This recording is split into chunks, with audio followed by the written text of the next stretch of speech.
Pertama, mengapa kita berkumpul pada pagi yang penuh barokah hari Jumat ini? Yang jelas kalau ditanya kenapa kita kumpul, karena diundang. Idza da'aka, kalau kau diundang, fa'ajibhu, maka wajib datang. Hakul muslim alal muslim sittun, hak sesama muslim ada 6. Idza da'aka, kalau saudaramu mengundang, maka kau wajib datang. Undangan walimah, datang. Undangan akikah, datang. Undangan tahlilan, takziah, datang. Apapun nama undangannya, datang. Tapi kalau di dalam majelis itu ada perbuatan haram, keyboard tunggal, rok pendek, tidak menutup aurat, baju belum selesai dijahit sudah dipakai, bajunya hampir selesai, resletingnya belum dipasang sudah dipakai, maka ketika bertentangan antara yang sunnah dengan yang haram, kita pakai kaedah darul mafasid muqaddam ala jalbil masalih. Menolak mudarat lebih utama daripada mengambil manfaat. Itu poin yang pertama. Poin yang kedua, pagi ini kita semuanya senang, betul? Kenapa kita mesti senang?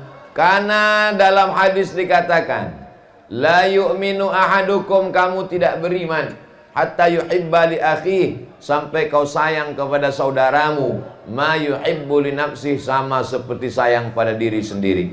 Poin yang ketiga, ketika Nabi Muhammad SAW sampai ke rumah sahabat, lalu Nabi mengatakan, aina turidu an usolliya, di mana kamu mau tempat aku sholat. Nabi minta tempat sholat di pojok rumah. Bekas sujud Nabi itu dijadikan sebagai musolla dalam rumah. Pelajaran yang ketiga, buatlah di dalam rumah itu ada tempat sholat, bukan tempat somat. Adapun tempat sholat itu gunanya sholat duha, sholat tahajud, sholat witir. Kenapa nggak di sembarang tempat aja? Di ruang tamu, di dapur kan bisa. Supaya kalau kita mati meninggal dunia, anak kita sholat di situ meneteskan air mata dan dia ingat dulu almarhum bapak saya kalau bangun jam 2 malam, saya lihat dia sholat tahajud di sini. Poin yang keempat, la taj'alu buyutakum qubura, jangan jadikan rumah kamu kuburan. Maka jadikanlah rumah itu ij'alu min ba'di salawatikum fi buyutikum, sebagian solat-solat, zikir-zikir, doa kamu buatlah di rumah. Makanya Nabi solat qabliyah, solat ba'diyahnya di rumah, karena kebetulan dekat dari rumah. Begitu beliau keluar langsung ke Masjid Nabawi. Kalau rumah kita jauh, maka kita qabliyah, ba'diyah di masjid, tapi kemudian zikir-zikir, solawat kita di rumah. Apalagi hari Jumat, baca surat Al-Kahfi di rumah, baca surat Yasin di rumah. Nggak sempat di rumah, di jalan. Di angkot Pak Ustadz boleh, tapi lihat-lihat simpangnya jangan sampai kelewatan. Hari Jumat waktu mustajab diantaranya setelah asar, menjelang tenggelam matahari. Masih ada kesempatan. Kalau sudah azan maghrib hari Jumat sore, habislah waktu keutamaan. Man qara'a surat Al-Kahfi, yang baca surat Al-Kahfi yaumal jumu'ah, hari Jumat, sore Jumat, malam Jumat, adha'a lahu min nur, Allah berikan dia cahaya ma bainal jumu'ataini, sampai Jumat berikutnya. Wa idza quri'al Qur'an, kalau kamu baca Quran, fastami'u lahu, dengarkan baik-baik, wa ansitu, diam, la'allakum turhamun. Quran dibacakan di toko, rahmat turun di ruku. Quran dibacakan di kantor, rahmatnya turun di kantor. Quran dibacakan di kamar, rahmatnya turun di kamar. Quran dibacakan di rumah, maka turunlah rahmat Allah Subhanahu wa ta'ala.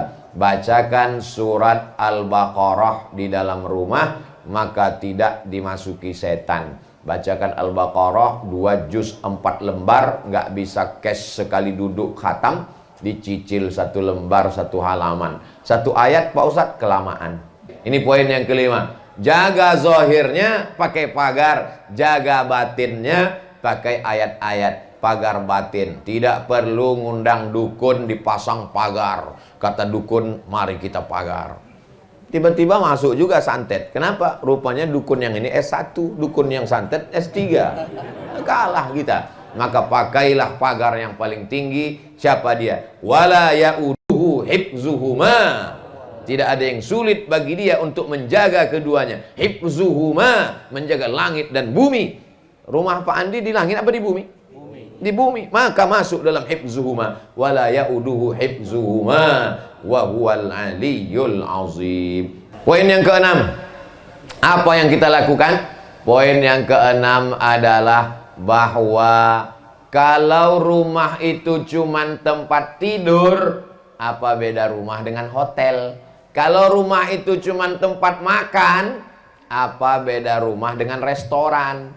Kalau rumah itu cuman tempat main, apa beda rumah dengan tempat main futsal, main biliar? Maka rumah mesti mendatangkan ketenangan. Baiti jannati, rumahku adalah surgaku.